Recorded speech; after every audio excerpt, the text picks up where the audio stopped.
Mark chapter 14. It was now 2 days before the feast of the Passover and the unleavened bread, and the chief priests and the scribes sought how they might arrest Jesus by deception and kill him. But not during the feast, they said, or there may be a riot among the people. While Jesus was in Bethany reclining at the table in the home of Simon the leper, a woman came with an alabaster jar of expensive perfume, made of pure nard. She broke open the jar and poured it on Jesus' head. But there were some who were indignant among themselves, saying, "Why has this perfume been wasted? For this might have been sold for more than 300 denarii and given to the poor." And they scolded her. But Jesus said, "Leave her alone. Why do you trouble her? She has done a good work for me. The poor you will always have with you, and you can help them whenever you want, but you will not always have me. She has done what she could to anoint my body in advance of my burial. And truly, I tell you, wherever this good news may be preached throughout the whole world, what she has done will also be told in memory of her." Then Judas Iscariot, one of the 12, went to the chief priests to betray Jesus to them.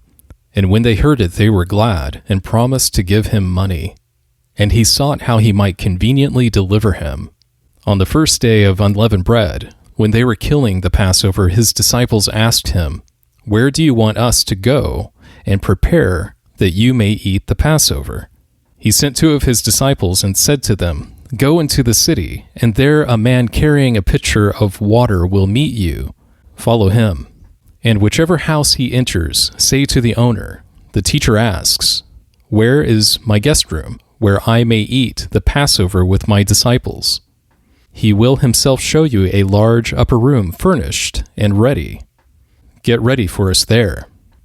So the disciples left and went into the city, where they found everything as Jesus had described, and they prepared the Passover. When it was evening, he came with the 12, and while they were reclining and eating, Jesus said, "Truly I tell you, one of you who is eating with me will betray me." And they began to be sorrowful, and to say to him, one by one, "Is it I?" And another, "Is it I?" He answered, "It is one of the 12, the one who is dipping his hand into the bowl with me. The Son of Man will go, just as it is written about him.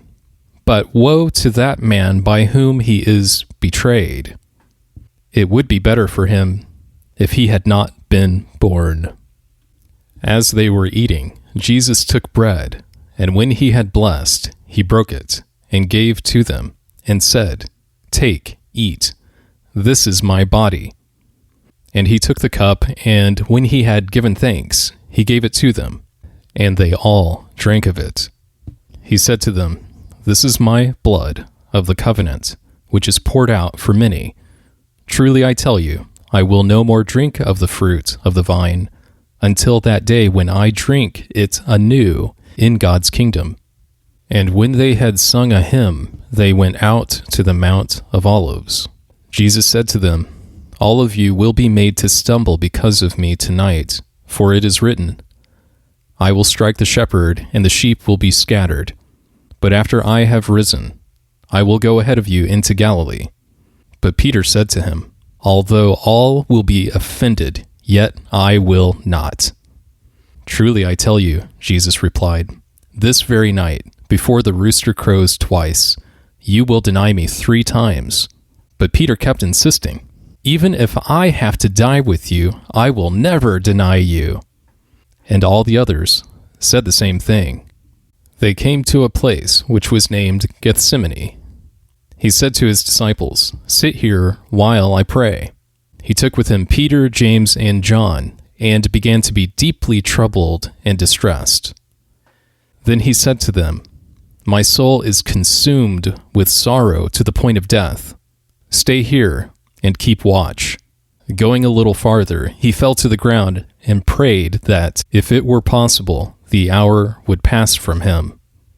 "Abba, Father," he said, "all things are possible for you. "Take this cup from me, yet not what I will, but what you will." He came and found them sleeping, and said to Peter, "Simon, are you sleeping? Couldn't you watch 1 hour?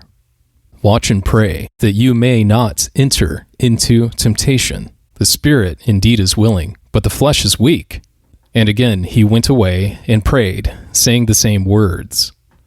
And again Jesus returned and found them sleeping, for their eyes were heavy, and they did not know what to answer him.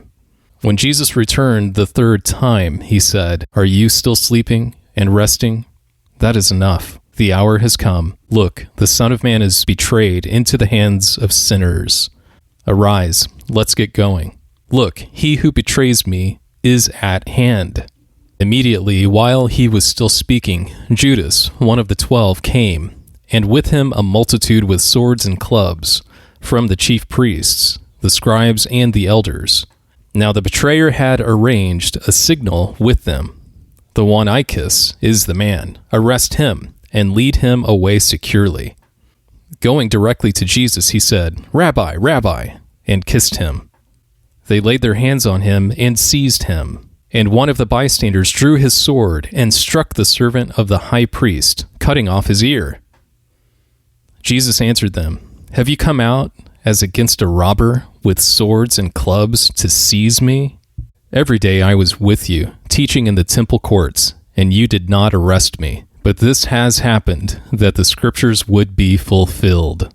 Then everyone deserted him and fled. A certain young man followed him, having a linen cloth thrown around himself over his naked body.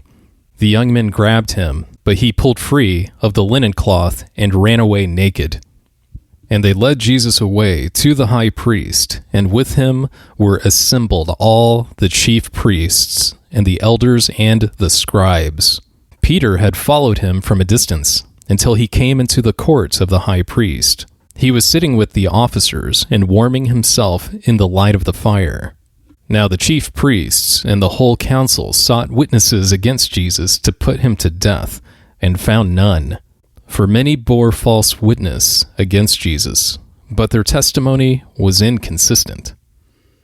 Some stood up and gave false testimony against him, saying, "We heard him say, 'I will destroy this temple that is made with hands, and in 3 days I will build another made without hands.' Even so, their testimony didn't agree. The high priest stood up in the middle and asked Jesus, 'Have you no answer? What is it which these testify against you?' But he stayed quiet and answered nothing. Again the high priest asked him, 'Are you the Christ, the Son of the Blessed?' Jesus said, 'I am.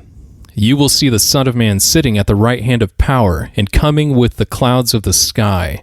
The high priest tore his clothes and said, 'What further need have we of witnesses? You have heard the blasphemy. What do you think?' They all condemned him to be worthy of death. Some began to spit on him, and to cover his face, and to beat him with fists, and to tell him, 'Prophesy.' The officers struck him with the palms of their hands. While Peter was in the courtyard below, one of the servant girls of the high priest came down, and saw him warming himself there. She looked at Peter and said, 'You also were with Jesus the Nazarene.' But he denied it, saying, 'I neither know nor understand what you are saying.' He went out on the porch, and the rooster crowed. There the servant girl saw him, and again said to those standing nearby, 'This man is one of them.' But he again denied it. After a little while again, those who stood by said to Peter, 'You truly are one of them, for you are a Galilean, and your speech shows it.'